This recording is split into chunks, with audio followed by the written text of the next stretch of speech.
Hi, welcome to my second installation of the Ethel Merman Playbill project. Today we're going to look at George White Scandals. I actually found that I have two playbills for the George White Scandals. 1931, the week of September 7th, and this one is from December 7th, so this is kind of a little tryout. And this is the Broadway program. I contrasted and compared them for you. First of all, there is a Lucky Strike commercial on the back for both of them, and it is toasted. This one has 16 pages total, and this one has 36 pages total. So there's something about these that I adore. So you sit down in your seat, you open to the very first thing, and on this inside cover is a feature called Who Was Who?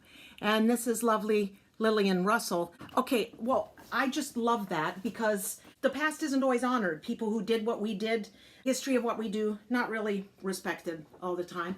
But here's this, a couple months later, we have Who Was Who, and we have Lily Langtry.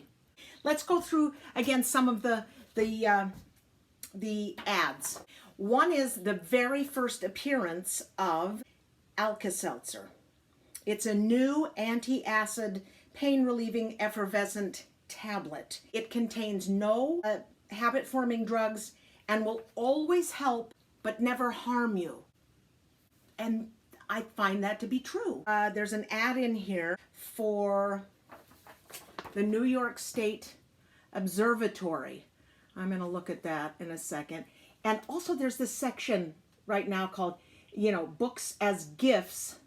Oh, Scott Coulter. There's different sections in here. Gifts for himself, for the ladies, sophisticated reading, and then there's swell foolishness, which includes broccoli and old lace, and so you're going to buy a book. Oh, that seems swell and foolish. You got military cheese. We have cigarettes, of course, Lucky Strike, Camels, Old Gold, and Marlboro. Lots of after-dinner dining and dancing.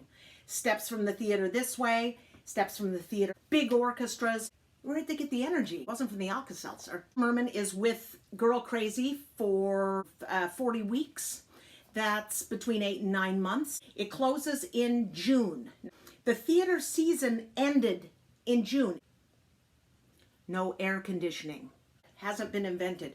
My friend Billy Stritch, we were traveling in the south of France, and he asked me what I was reading. Reading Cool Comfort, America's Romance with air conditioning. Lots to be learned here. It got too hot, so everybody just closed in June.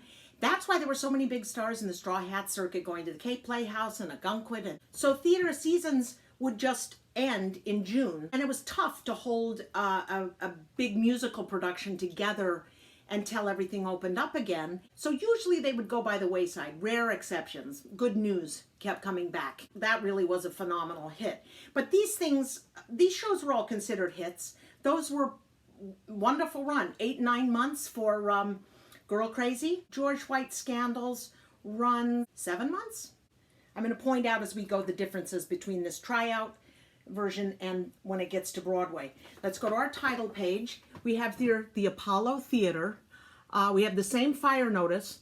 George White presents the 11th edition of the George White Scandals. We have sketches by George White, Lou Brown, and Irving Caesar. He wrote Swanee. Well, the words, but he dined on that for a very long time. Songs by Lou Brown and Ray Henderson. Settings by Joseph Urban. That Urban, the Art Deco Urban. Costumes designed by Charles Lemaire.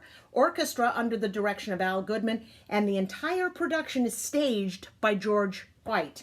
Now here, this is an addition, this little box. So I feel that there may have been shenanigans. The little box says the entire contents of the play George White Scandals, including all sketches, music, lyrics, scenic effects, etc., are protected by copyrights in all countries. Anyone giving a public performance without the permission of George White will be prosecuted to the fullest extent of the law. Those are the kind of things, that came for a reason. There's a sign on my block that says, no barbecuing, no loud music, no hair braiding. That came from a specific incident. Rudy Valley, Ethel Merman, Willie and Eugene Howard, Everett Marshall, Ray Bolger, and the Gale quadruplets, and the most beautiful showgirls on the stage. First, oh, there's another one of the Rogers Pete commercials. Over here in the the Act 1 order, the very first thing is the Marvelous Empire State. Now, the reason, and that's Ray Bolger is the big one there, and the most beautiful showgirls on the stage. And look at the size of the list there. But one of the names there is Alice Faye. The Empire State Building has just opened. Mail chutes that go all the way up there, systems that get water to the top and plumbing to the bottom. That's interesting. So the Empire State Observatory is a new place to go after the theater to look at the stars. This first act is unchanged. The interview, we have Willie and Eugene Howard, and then the female reporter is played by Ethel Barrymore Colt, 9th generation of the Barrymore family. She's here in George White Scandals. Then Merman sings Life is Just a Bowl of Cherries. Gale quadruplets. They dance a little something. And the Gale quadruplets tell you about the Fleischmann Hour. Fascinating. Thrill is Gone, sung by Everett Marshall, who was a great baritone from the Metropolitan Opera. And this is the Missus, sung by Rudy Valley. Okay. Ladies and Gentlemen, that's Love, sung by Ethel Merman. Ray Bolger has a solo feature. Just, I assume these can kind of move around. They can do numbers that they want, usually when it's listed like that. And then a song with a very poor title, sung by Mr. Everett. Then it's intermission. Okay, a lot of things in Act 2 have been switched around. Peanuts, the opening sketch here, has Marie, the husband, the Spanish lover, and the Hebrew lover. Funny stuff. I'm sure it was hysterical. My song was sung by Rudy Valley and Ethel Merman. It's interesting how there are some songs that Ethel Merman distances herself from, never talks about or wants any credit for. That seems to be one of them. The Daily Reflector, obviously, a newsroom sketch with Ray Bolger playing Walter Windshield. And then the 8th sketch is the Gale quadruplets tell you about the Chinese drama. Well, then that's not funny. And that are the Old-Fashioned Honeymoon and A Girl in Modern Bathroom. So I wonder. And then Ethel Merman gets her solo feature there. There it is, penultimate position. The bio reads as follows. Ethel Merman is considered by George White one of the outstanding musical comedy stars of contemporary theater. Born in Astoria, Long Island, where she still resides, she received her education at a local high school and then went into secretarial work as a career.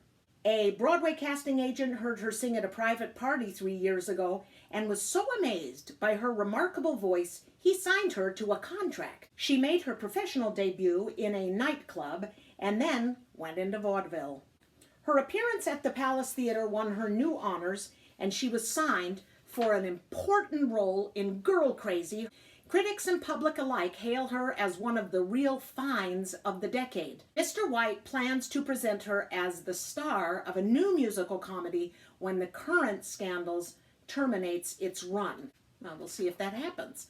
Remember we talked about the position of the bio. Ethel Merman is second. And Ray Bolger, he comes after the Howard brothers and Everett Marshall and then the Gale quadruplet. Their names are Jane, Jean, Joan, and June.